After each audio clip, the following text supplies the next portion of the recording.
తెలంగాణ మహిళలకు అసలు సిసలైన ప్రతినిధి, చిరునవ్వుతో నిత్యం జనానికి చేరువగా ఉండే మా కవితక్కకు ఇవే మా హార్దిక జన్మదిన శుభాకాంక్షలు. మీ Abhilash Goud, Kukatpally. Welcome to hot TV crime scene.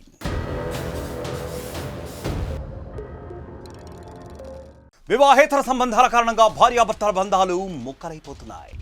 పరాయి మగాడి మోజులో కట్టుకున్న భర్తలను దారుణంగా హతమార్చేస్తున్నారు కొందరు కిరాయి మహిళలు. భార్యలు చట్టం నుండి తప్పించుకునేందుకు నిందితులు ఎంత పక్కాగా ప్లాన్ చేసినా ఏదో ఒక క్లూతో అడ్డంగా బుక్ అయిపోతున్నారు. తాజాగా ఉమ్మడి ఖమ్మం జిల్లాలోనూ ఓ భర్త డెత్ మిస్టరీని అతను తాగిన మందుబాటిలే ఛేదించింది.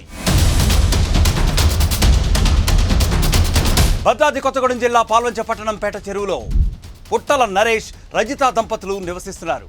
కొన్నాళ్ల క్రితమే వీరికి వివాహం జరిగింది. పెయింటర్గా పనిచేస్తున్న నరేష్కు మద్యం సేవించే అలవాటు ఉంది. ఈ క్రమంలో ఫిబ్రవరి 11వ తేదీన మద్యం సేవించిన నరేష్ తీవ్రమైన అస్వస్థతకు గురయ్యాడు. కుటుంబ సభ్యులు ఆసుపత్రికి జాయిన్ చేయగా చికిత్స పొందుతూ అతను మృతి చెందాడు. అతిగా మద్యం తాగడం వల్లే నరేష్ చనిపోయాడనుకున్న కుటుంబ సభ్యులు, బంధువులు అదే రోజు అంత్యక్రియలు కూడా జరిపించారు. మరుసటి రోజు నరేష్ సమాధి వద్ద ఆత్మశాంతి కోసం పూజలు కూడా చేశారు.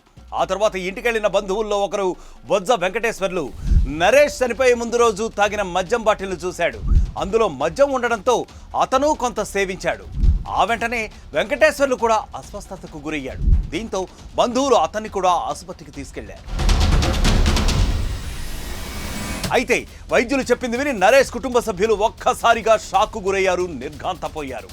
నరేష్, వెంకటేశ్వర్లు తాగిన మద్యం బాటిల్లో విషం కలిసినట్లు తెలిపారు. దీంతో నరేష్ది సహజ మరణం కాదని, విషం కలిపిన మద్యమే సేవించడం వల్లే అతను చనిపోయి ఉంటాడని అనుమానించారు.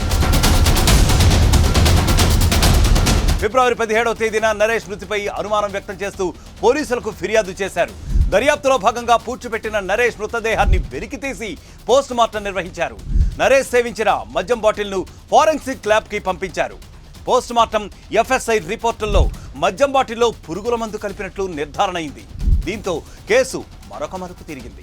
మృతుడి భార్య రజితపై అనుమానంతో పోలీసులు ఆమెని అదుపులోకి తీసుకున్నారు. విచారణలో సంచలనమైన విషయాలు బయటకొచ్చాయి. రజత వివాహేతర సంబంధం కారణంగానే నరేష్ హత్యకు గురైనట్లు పోలీసులు గుర్తించారు. పినపాక మండలం ఉప్పాక గ్రామానికి చెందిన గద్దల సాంబశివరావుతో రజితకు వివాహేతర సంబంధం ఉన్నట్లు తేలింది. రజిత, సాంబశివరావుల మధ్య వివాహేతర సంబంధాన్ని గుర్తించిన నరేష్ భార్యను పలుమార్లు హెచ్చరించాడు. ఈ విషయంలో భార్యాభర్తల మధ్య అనేక సార్లు గొడవలు కూడా జరిగినట్లుగా తెలుస్తోంది. భర్తకు విషయం తెలియడంతో అతన్ని చంపేస్తే చాలు, ప్రియుడితో కలిసి హాయిగా ఉండొచ్చని భావించింది రజిత. దీంతో నరేష్ హత్యకు రజిత, ఆమె ప్రియుడు సాంబశివరావు ఇద్దరూ కలిసి పకడ్బందీగా స్విచ్ వేశారు. గద్దల సాంబశివరావు పినపాక మండలం ఉప్పాక గ్రామం. అతనికి ప్లస్ ఈ చనిపోయినటువంటి పుట్టల నరేష్ యొక్క భార్యకి పుట్టల రజిత, వీళ్ళిద్దరికి బంధుత్వం ఉంది.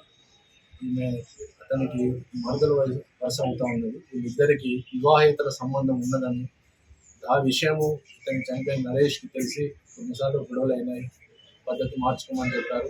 ఇది ఇట్లా నడుస్తూ ఉన్నది. ఈ కార్యక్రమంలో ఇది నడుస్తుండగానే వాళ్ళిద్దరు ప్లాన్ ఏంటంటే ఇతన్ని చంపేస్తే మనకు ఎటువంటి అడ్డంకులు ఉండవని చెప్పేసి వాళ్ళు నిర్ణయం తీసుకున్నారు. ఫిబ్రవరి 10వ తేదీన సారపాకలోని బంధువుల ఫంక్షన్కు నరేష్, రజిత వెళ్లారు. అక్కడ ప్లాన్ ప్రకారం పాయిజన్ కలిపిన మందు బాటిల్ను సాంబశివరావు స్నేహితుడు తాటి నరేష్ రజిత భర్తకు అందించాడు. రాత్రి ఇంటికి వెళ్ళిన తర్వాత నరేష్ ఆ మద్యాన్ని సేవించి అనారోగ్యానికి గురై చనిపోయినట్టు పోలీసులు తెలిపారు. సారపాకలో వీళ్ళ బంధువులందరికి సంబంధించి ఫంక్షన్ జరిగింది.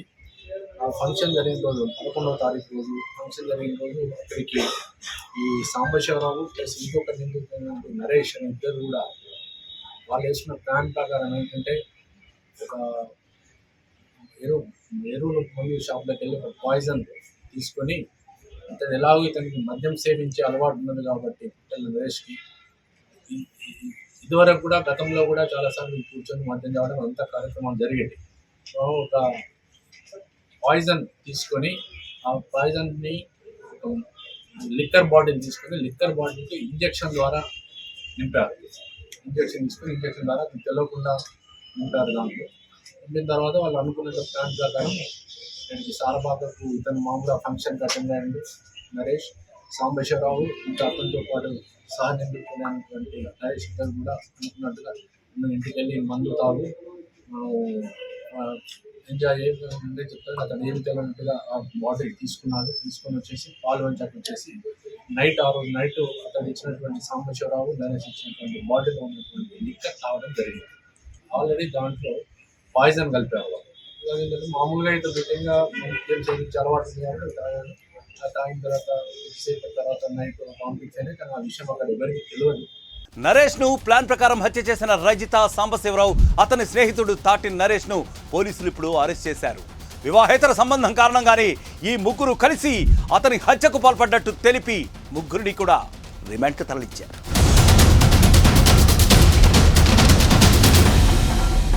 చూసారా, భర్తను దారుణంగా చంపడమే కాకుండా తాగి చచ్చాడనుకుని నింద మోపింది ఆ దుర్మార్గురాలు. కానీ అతను తాగిన మద్యం బాటిలే చివరికి అతని డెస్ మిస్ట్రీని ఛేదించింది. ఇప్పటికైనా మారండి. వివాహేతర సంబంధాలు పెట్టుకుని జీవితాలు ఆగం చేసుకోకండి. మరొక క్రైమ్ స్టోరీతో మళ్ళీ కలుద్దాం. అంటే స్టే క్లిక్ డౌన్ RTV. మరిన్ని వీడియోస్ కోసం ఛానల్ ని సబ్స్క్రైబ్ చేయండి. లేటెస్ట్ అప్డేట్స్ కోసం వాట్సాప్ ఛానల్ ని ఫాలో అవ్వండి. ఆ లింక్ డిస్క్రిప్షన్ లో ఉంది.